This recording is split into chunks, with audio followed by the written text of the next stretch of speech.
പവിത്രം സീരിയലിന്റെ latest episode review ആണ് പറയുന്നത്.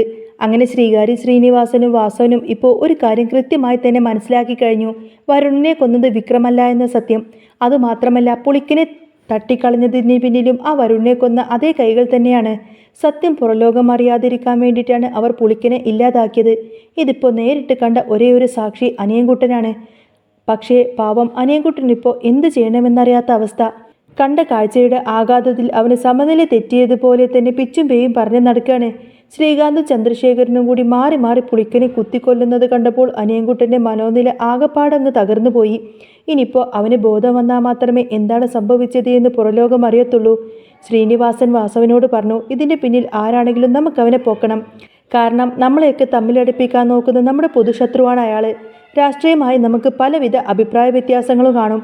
പക്ഷേ വ്യക്തിപരമായിട്ട് നമുക്കൊന്നും പകയൊന്നുമില്ലല്ലോ വാസവ. പുളിക്കനെ കൊന്നതും നിന്റെ മകനെ കൊന്നതും ഒരേ ആൾക്കാർ തന്നെയാണ്. അതുകൊണ്ട് ആ സത്യം പുറത്തു കൊണ്ടുവരുന്നത് എൻ്റെയും കൂടി ഉത്തരവാദിത്തമാണ്. അത് കേട്ടപ്പോൾ വാസവനും ഉറപ്പിച്ചു പറഞ്ഞു, ഇതിൻ്റെ പിന്നിൽ കളിച്ചവനെ ഞാൻ വെറുതെ വിടില്ല. അധികം വൈകാതെ തന്നെ അവന്മാരെ ഞാൻ പൂട്ടും. കൂടെ അനിയൻകുട്ടൻ്റെ കാര്യത്തിൽ ഒരു കണ്ണ് വേണമെന്നും ശ്രീനിവാസൻ സാർ ഓർമ്മിപ്പിച്ചു. കാരണം അവൻ സത്യം പറഞ്ഞ സ്ഥിതിക്ക് അവനെ വകവരുത്താൻ അവർ നോക്കുമെന്ന് ശ്രീനിവാസൻ അറിയാമായിരുന്നു. പിന്നീട് ശ്രീനിവാസൻ രാജേട്ടനെയും ജോസഫിനെയും പോയി കാണുന്നുണ്ട്. രാജേട്ടനാണെങ്കിൽ ആകെ തളർന്നിരിക്കുകയാണ്. ഇങ്ങനൊരു ചതി അദ്ദേഹം ഒട്ടും തന്നെ പ്രതീക്ഷിച്ചിരുന്നില്ല. ജോസഫെ, ഞാനും കൂടി വരേണ്ടതായിരുന്നു. അങ്ങനെയാണെങ്കിൽ ഇതൊന്നും സംഭവിക്കില്ലായിരുന്നു. നീ എന്തിനാടാ അവനെ തനിച്ചാക്കി പോയത്? ആ പുളിക്കൻ്റെ അടുത്ത് അവനെ എഴുത്തിയിട്ട് നിനക്ക് എങ്ങോട്ടേക്കാണ് പോകേണ്ടിയിരുന്നത്? രാജേട്ടൻ സങ്കടത്തോട് ചോദിച്ചു. അന്നേരം ജോസഫ് പറയുന്നുണ്ട്, അതെ രാജേട്ടാ, ജോണി വിളിച്ചപ്പോൾ പെട്ടെന്ന് ഞാൻ അങ്ങോട്ടേക്ക് പോയതാ. ഇങ്ങനെ അരുതാത്തത് എന്തെങ്കിലും സംഭവിക്കുമെന്ന് ഞാൻ സ്വപ്നത്തിൽ പോലും വിചാരിച്ചതല്ല.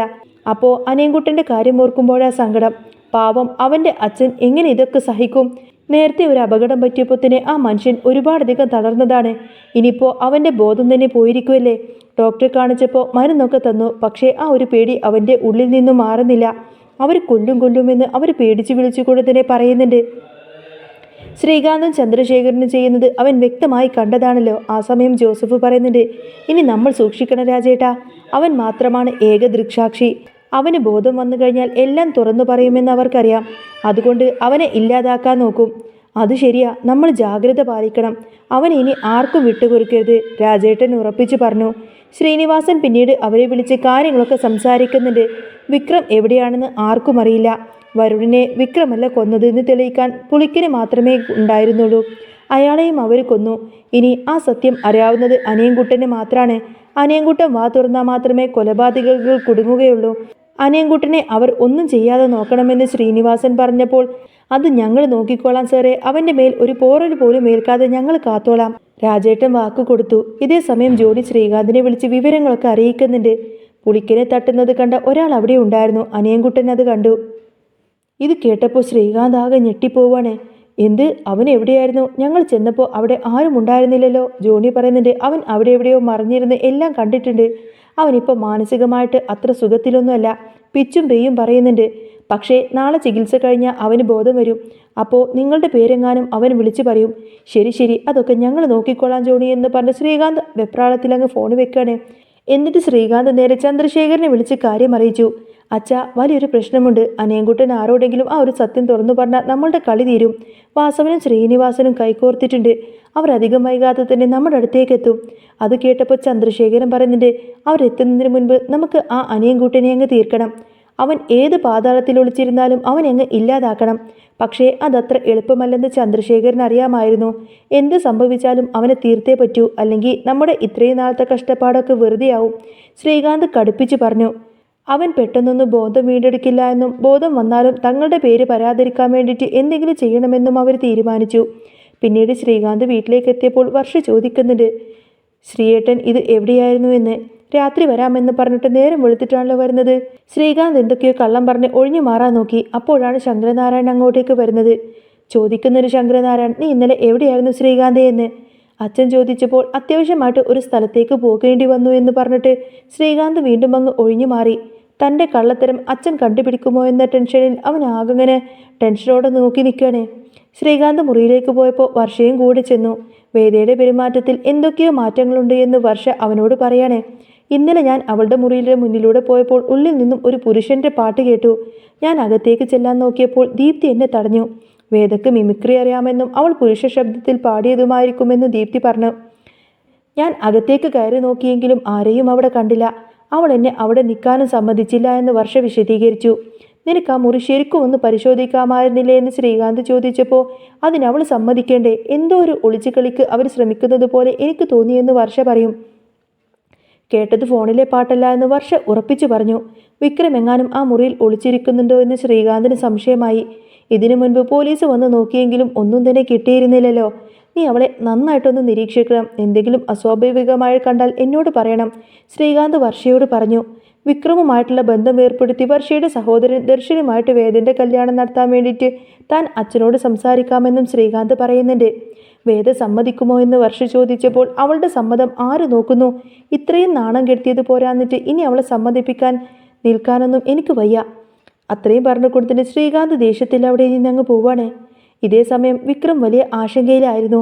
പുളിക്കൻ കൊല്ലപ്പെട്ടെങ്കിൽ അത് വരുണിനെ കൊന്നവൻ തന്നെയായിരിക്കും അത് ചെയ്തത് എന്ന് വിക്രമിന് ഉറപ്പായിരുന്നു. വേദയുടെ മനസ്സിലും ആ ഒരു സംശയം ബലപ്പെട്ടു. ശ്രീകാന്തും ചന്ദ്രശേഖരനും ഇതിൽ പങ്കുണ്ടോ എന്ന് അവൾ ചിന്തിച്ചു. അങ്ങനെയാണെങ്കിൽ അവരെ വെറുതെ വിടില്ല എന്ന് തന്നെ വേദ ഉറപ്പിച്ചു. പക്ഷേ ദൃക്സാക്ഷിയായ അനിയൻകുട്ടൻ ഇപ്പോൾ ആകെ തകർന്നിരിക്കുകയാണ്. വിക്രമിന് അനിയൻകുട്ടനെ വലിയ ഇഷ്ടമായിരുന്നു. അതുകൊണ്ട് തന്നെ അവർ അവനെ ഉപദ്രവിക്കുമോ എന്ന പേടി വിക്രമിനുണ്ടായി. അനിയൻകുട്ടനെ ഒന്നും സംഭവിക്കാതെ നോക്കണം വേദ, എനിക്ക് നല്ല പേടിയുണ്ട് എന്ന് വിക്രം പറഞ്ഞപ്പോൾ രാജേട്ടനും ജോസഫും അവനെ നന്നായി തന്നെ നോക്കുന്നുണ്ട് എന്നും പേടിക്കാനൊന്നുമില്ല എന്നും പറഞ്ഞ് വേദ വിക്രമിനെ ആശ്വസിപ്പിച്ചു. അനിയൻകുട്ടൻ്റെ നിലവിളികൾ ആ തറവാടിൻ്റെ ഇടനാഴിയിൽ മാറ്റൊലി കൂട്ടുമ്പോൾ പുറത്ത് കാത്തു നിൽക്കുന്ന രാജേട്ടനും ജോസഫൊക്കെ ആകെ പരിഭ്രാന്തിയിലായിരുന്നു.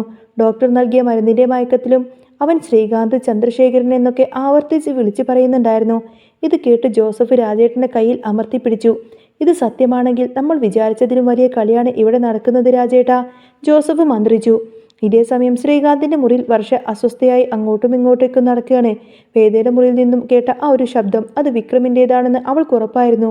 അവൾ സാവധാനം വേദയുടെ മുറി ലക്ഷ്യമാക്കി നീങ്ങി. വാതിൽ പകുതി തുറന്നു കിടക്കുന്നുണ്ടായിരുന്നു. അകത്ത് ദീപ്തിയും വേദയും എന്തിനെക്കുറിച്ചോ ഗൗരവമായി സംസാരിക്കുന്നു. കട്ടിലിനടിയിൽ പതുങ്ങിയിരിക്കുന്ന വിക്രമിൻ്റെ ശ്വാസം അടക്കിയുള്ള ആ ഒരു നിൽപ്പ് വർഷയുടെ കണ്ണിൽ പെട്ടുവെങ്കിലും അവിടെ ആരോ ഉണ്ട് എന്ന തോന്നൽ അവളെ വിട്ടുപോയില്ല. പെട്ടെന്നാണ് ആ ഒരു വാർത്ത കാട്ടുതീ പോലെ പടർന്നത്. അനിയൻകുട്ടന് ബോധം തിരിച്ചു കിട്ടിയിരിക്കുന്നു. അവൻ പോലീസിനോട് എല്ലാം പറയാൻ തയ്യാറാണെന്ന വിവരം ശ്രീകാന്തിൻ്റെ കാതിലുമെത്തി. പരിഭ്രാന്തനായ ശ്രീകാന്ത് അവനെ നോക്കി. അച്ഛ, ഇനി വൈകിക്കൂടാ. ചന്ദ്രശേഖരനോടായിട്ട് ശ്രീകാന്ത് പറയുന്നുണ്ട്. അച്ഛ, അവൻ എങ്ങാനും ഇനി വാ തുറന്ന നമ്മൾ അഴിയണം. ചന്ദ്രശേഖരൻ്റെ മുഖത്ത് ഒരു ക്രൂരമായ പുഞ്ചിരി വിരിഞ്ഞു. അവൻ ഇനി ഒരിക്കലും വായ തുറക്കില്ല ശ്രീകാന്ത്, അതിനുള്ള വഴിയൊക്കെ ഞാൻ കണ്ടുവച്ചിട്ടുണ്ട് എന്ന് പറയും. അർദ്ധരാത്രിയിൽ ഹോസ്പിറ്റലിലെ സെക്യൂരിറ്റിയെ വെച്ചുകൊണ്ട് തന്നെ ഒരാൾ അനിയൻകുട്ടൻ്റെ മുറിയിലേക്ക് കടന്നു ചെന്നു. കയ്യിൽ ഒരു സിറിഞ്ചുമായി അവൻ അകത്തേക്ക് നീങ്ങിയെങ്കിലും മുറിയിലെ ലൈറ്റുകൾ തെളിഞ്ഞു. മുന്നിൽ നിൽക്കുന്നത് മറ്റാരുമല്ല, സാക്ഷാൽ ശ്രീനിവാസനും വാസവനും. പുറകിൽ പോലീസ് ഇൻസ്പെക്ടറും കൈവിലങ്ങുമായി തന്നെ മുന്നോട്ട് വന്നു. ചന്ദ്രശേഖരൻ്റെ വിശ്വസ്തനായ ആ ഒരു ഗുണ്ടയായിരുന്നു അങ്ങോട്ടേക്ക് വന്നത്. പിറ്റേന്ന് രാവിലെ പോലീസിനോടൊപ്പം ശ്രീനിവാസനും വാസവനും ശ്രീകാന്തിൻ്റെ വീട്ടിലേക്കെത്തി. സത്യങ്ങൾ ഓരോന്നോരോന്നായി പുറത്തു വന്നു. വരുണിനെ കൊന്നതും പുളിക്കനെ ഇല്ലാതാക്കിയതും തങ്ങളാണ് എന്ന അനിയൻകുട്ടൻ്റെ മൊഴിയിൽ വ്യക്തമായിരുന്നു. വർഷ അമ്പരപ്പോടെ നോക്കി നിൽക്കെ വേദ തൻ്റെ മുറിയിലെ രഹസ്യ അറ തുറന്ന വിക്രമിനെ അവിടുന്ന് പുറത്തിറക്കി. ഇനി നീ ഒളിച്ചു കളിക്കേണ്ട വിക്രം, സത്യം ജയിച്ചിരിക്കുന്നു എന്ന് വേദ സന്തോഷത്തോടെ കണ്ണീരോടെ പറഞ്ഞു. ശ്രീകാന്തിനെയും ചന്ദ്രശേഖരനെയും പോലീസ് അറസ്റ്റ് ചെയ്ത് കൊണ്ടുപോകുമ്പോൾ ആ തറവാടിൻ്റെ ഉമ്മറത്ത് വാസവനും ശ്രീനിവാസനും പരസ്പരം കൈകൊടുക്കുന്നു. രാഷ്ട്രീയ വൈരത്തിനപ്പുറം നീതിക്ക് വേണ്ടി അവർ ഒന്നിച്ചു നിന്ന നിമിഷം തന്നെയായിരുന്നു അത്. വിക്രമും വേദയും ഒന്നിക്കുമ്പോൾ അനിയൻകുട്ടൻ്റെ മുഖത്ത് പുതിയൊരു പുഞ്ചിരി വിരിഞ്ഞു. നീതി നടപ്പിലായതിൻ്റെ ആശ്വാസത്തിൽ അവരെല്ലാവരും സന്തോഷിച്ച് നിൽക്കുന്നതും കാണിച്ചുകൊണ്ടാണ് കേട്ടോ എപ്പിസോഡ് പൂർണ്ണമാവുന്നത്. അപ്പോൾ നിങ്ങൾക്ക് ഈ ഒരു ചാനൽ ഇഷ്ടമാവുകയാണെങ്കിൽ സബ്സ്ക്രൈബ് ചെയ്യാനും സപ്പോർട്ട് ചെയ്യാനും മറക്കല്ലേ. നെക്സ്റ്റ് വീഡിയോ ആയിട്ട് ഉടനെ വരാം. ബൈ.